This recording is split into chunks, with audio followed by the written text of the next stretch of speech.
Federal bank പോട്ട ശാഖയിൽ നിന്ന് 15 ലക്ഷം രൂപ കവർന്ന കേസിൽ ഞായറാഴ്ച അറസ്റ്റിലായ പോട്ട ആശാരിപ്പറമ്പ് സ്വദേശി റിജോ ആന്റണി ഒറ്റയ്ക്കാണ് കവർച്ച നടത്തിയത് എന്ന് പോലീസിനോട് വീണ്ടും ആവർത്തിക്കുകയാണ്.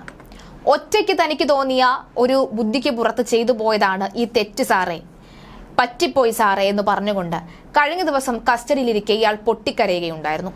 സത്യത്തിൽ ഇയാൾ പൊട്ടിക്കരഞ്ഞ് പറ്റിയ തെറ്റാണ് എന്ന് ഓർത്ത് കരഞ്ഞതിൻ്റെതാണോ എന്നറിയില്ല, അല്ലെങ്കിൽ ഇത്രയും കഷ്ടപ്പെട്ട് ചെയ്തിട്ട് പോലീസിൽ പിടിക്കപ്പെട്ടല്ലോ എന്നുള്ളത് ഓർത്തിട്ടാണോ എന്നറിയില്ല, തന്റെ മക്കളുടെ ഭാവി ഓർത്തിട്ടാണോ എന്നറിയില്ല, ഇയാൾ പോലീസ് കസ്റ്റഡിയിൽ പൊട്ടി കരയുന്നുണ്ട്. ഈ ദൃശ്യങ്ങൾ പുറത്തു വരുമ്പോൾ ആദ്യമായിട്ട് ഒരു കള്ളനോട് സഹതാപം തോന്നുന്നു എന്നും ഇയാളുടെ ചിത്രങ്ങൾ ഇനി കാണിക്കരുത് എന്നും അനവധി കമന്റുകൾ വരുന്നുണ്ട്. ശരിയാണ്, നമ്മളെല്ലാം മനുഷ്യന്മാരാണ്.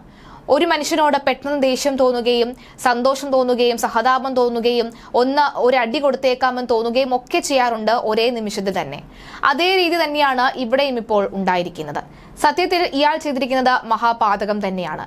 സ്വന്തം മക്കളുടെ പ്രായമോ അവരുടെ ഭാവി ജീവിതത്തെക്കുറിച്ച് പോലും ഓർക്കാതെ ഇയാൾ പോയിരിക്കുന്നത് മോഷ്ടിക്കാനാണ്.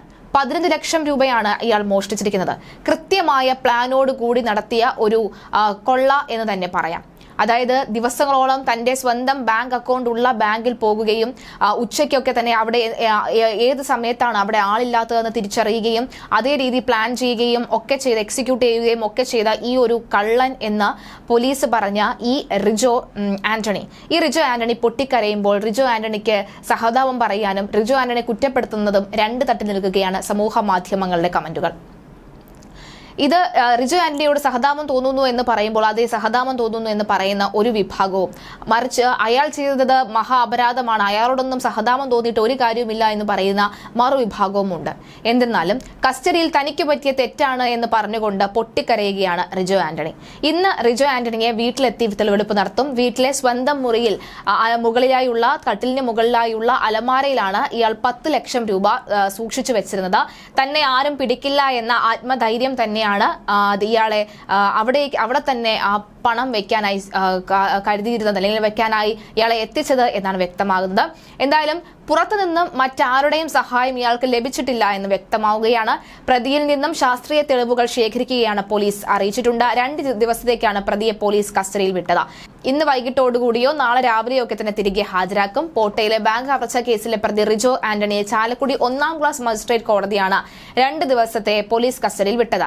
5 ദിവസം വിട്ടുതരണമെന്ന കസ്റ്റഡി അപേക്ഷ മജിസ്ട്രേറ്റ് VS സവിത അനുവദിച്ചില്ല.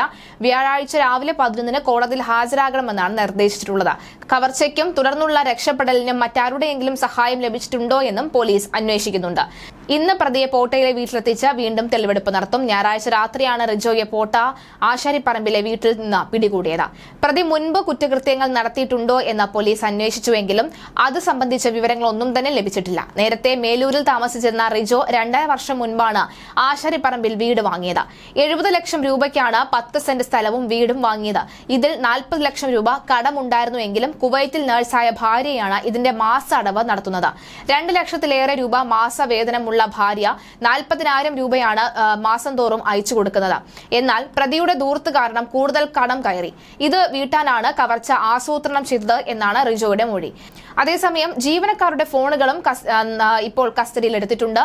ഈ പോട്ട ശാഖയിലെ ജീവനക്കാരുടെ ഫോണുകൾ സംഭവം നടന്ന ദിവസം തന്നെ പോലീസ് കസ്റ്റഡിയിൽ വാങ്ങിയെങ്കിലും പ്രതി അറസ്റ്റിലായ ദിവസങ്ങൾ കഴിഞ്ഞിട്ടും അവ തിരികെ നൽകിയിട്ടില്ല. നടപടികൾ പൂർത്തിയാകാത്തതിനാലാണ് തിരികെ നൽകാത്തത് എന്നാണ് അന്വേഷണ ഉദ്യോഗസ്ഥർ പറയുന്നത്.